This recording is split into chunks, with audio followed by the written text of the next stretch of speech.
Daha önce biz küçükken buraya İpek yolu diyoruz. Maalesef şimdi biz buna ölüm yolu diyoruz. Silvan girişinden Silvan çıkışına kadar yaklaşık 3 kilometredir.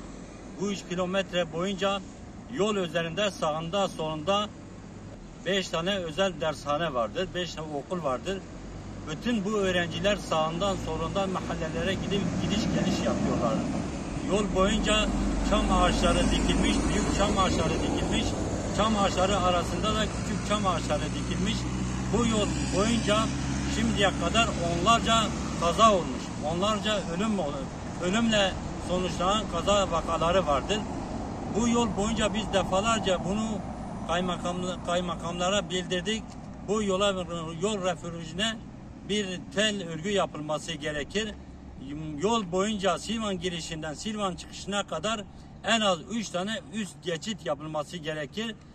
Ayrıca gördüğümüz arkamızda onlarca köyü Silvan'a bağlayan, birkaç mahalleyi birbirine bağlayan Diyarbakır'a giden yol burada gitmektedir. Bu kavşakta ışık yoktur. Şimdiye kadar onlarca kaza bu yolda, bu kavşakta olmuş. Defalarca bunu dile getirdiğimiz halde bu kavşakta ışık yapılması gerekir. Trafik ışıkları yapılması gerekir. Yapılmamış, yapılmıyor.